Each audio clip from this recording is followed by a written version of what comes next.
안녕하세요. 경자입니다. 이제 2월 공모주는 한 종목 남았습니다. 모아 데이터인데요. 내일부터 청약을 하게 됩니다. 그래서 오늘은 수요 예측 결과와 함께 청약할 만한 종목인지 데이터들과 비교를 하면서 체크하도록 하겠습니다.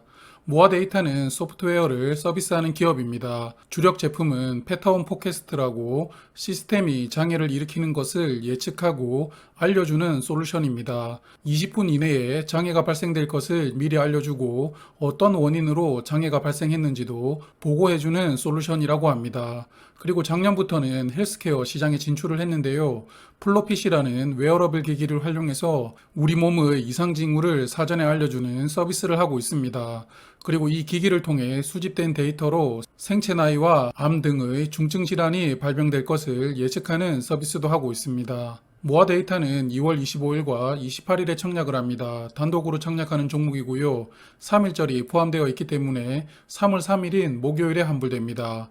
그러므로 다음 주 월요일에 청약을 하셔도 환불 기간은 3일이라는 점 체크하실 필요가 있겠습니다.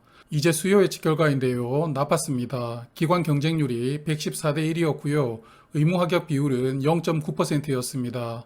화면 보시면 단 한 개 기관이 60만 주를 신청했는데요.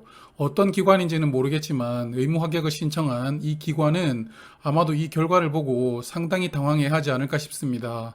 여하튼 용감하게 혼자 60만 주 의무 합격도 신청했으니까 많이 배정해 주기를 바라봅니다. 그래서 이런 수요 예측 결과로는 공모가를 높게 받을 수가 없겠죠. 공모가는 2만 원으로 정해졌습니다. 희망 하단 공모가가 2만 4천 원이었는데요. 그 하단 가격을 4천 원 낮추어서 2만 원으로 확정했습니다.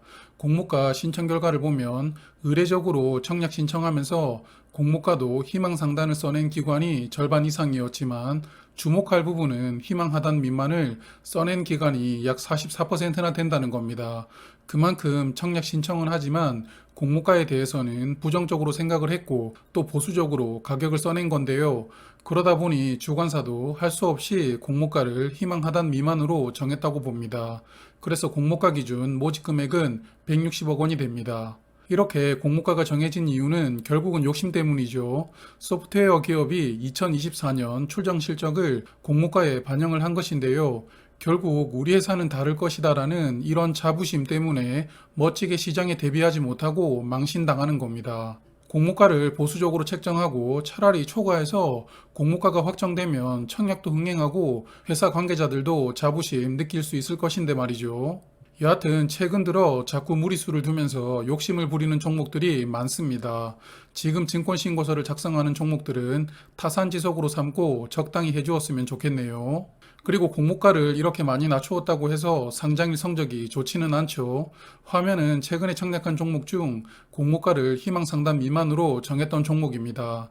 오늘 상장한 VC는 그래도 공모가 이상에서 주가가 형성되고 있기는 합니다만 시초가에 반짝한 이후에 계속 하락하고 있습니다. 그리고 나머지 종목들도 툴젠을 제외하면 대부분 상장일에 손실을 주었죠.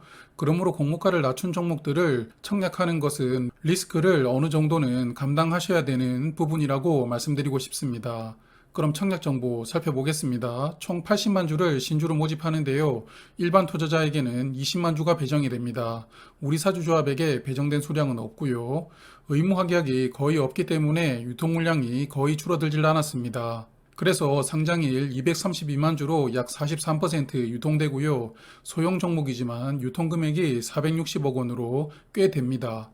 특히 기존 주주 물량 비중이 28.3%로 많은데요.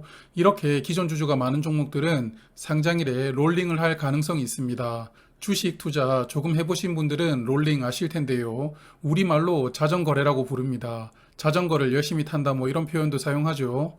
자기 물량을 자기가 사는 건데요. 화면은 오늘 상장한 VC의 3분봉 차트입니다. 시초가가 형성되고 어느 정도 하락하다가 갑자기 수급이 들어오면서 급등을 합니다. 그리고 크게 하락하는데요. 이때 롤링이 된 겁니다. 자기 물량을 호가 단위로 매도 주문을 넣어두고 조금 크게 사버리면 단타 수급이 같이 들어오면서 호가 위로 걸어둔 나의 물량이 다 매도 체결이 됩니다. 그리고 자전 세력은 초반에만 반짝 매수하고 더 이상 매수를 하지 않으니까 조금만 있으면 매수의 힘이 약해지면서 다시 주가는 급락을 하게 됩니다. 뒤늦게 따라붙었던 단타 수급은 손절을 하기 때문인데요. 모아 데이터도 상장일에 시초가가 공모가 근처에서 시작을 한다면 이렇게 될 가능성이 있다고 생각을 합니다. 물론 저는 단타의 소질이 없기 때문에 상장일 이런 흐름을 구경만 하고 있습니다. 그리고 아직까지 모아 데이터 상장일이 공개가 되지 않았는데요. 아마도 3월 중순으로 예상은 되는데 상장하고 며칠 뒤인 3월 20일에 첫 번째 스톡옵션 행사일이 시작됩니다. 약 13만 주이거든요. 그러므로 모아 데이터를 상장 후에 매수를 하실 분들은 이런 부분도 꼭 체크하시는 게 좋겠죠. 주관사는 하나금융투자입니다. 일반 청약 한도는 만주이고요. 1만주 청약에 필요한 증거금은 1억 원입니다. 균등 청약만 참여를 하신다면 10주가 최소 청약 단위이고요. 증거금은 10만 원 필요합니다. 그리고 하나금융투자도 청약 수수료는 2,000원입니다. 제가 모아 데이터 워밍업으로 소개를 드리면서 공모가 밴드가 비싸다고 말씀을 드리고 브레인즈 컴퍼니와 비교를 해보았었는데요. 혹시 보지 못한 분들이 계실까봐 한 번 더 말씀을 드립니다. 브레인즈 컴퍼니도 소프트웨어 관련된 사업을 하는 기업이고요. 작년 8월에 상장했습니다. 21년도 실적은 좋았는데요. 모아 데이터와 비교를 해보면 매출은 약간 부족하지만 이익은 모아 데이터를 크게 앞서고 있습니다. 그런데 시가총액을 보실래요? 모아 데이터의 공모가 기준 시가총액이 약 1,070억 원인데요. 브레인즈 컴퍼니는 945억 원입니다. 물론 소프트웨어 사업을 한다 하더라도 제품과 시장이 다르기 때문에 이렇게 1대1로 비교를 하는 게 적정하지 않을 수 있습니다만 그래도 저는 모아 데이터의 공모가를 낮추었다고 보수적이라고 느낌은 들지가 않습니다. 그러므로 결국 모아 데이터의 사업이 앞으로 크게 성장할 것이다 라는 부분에 대한 기대감이 많이 필요할 것으로 보입니다.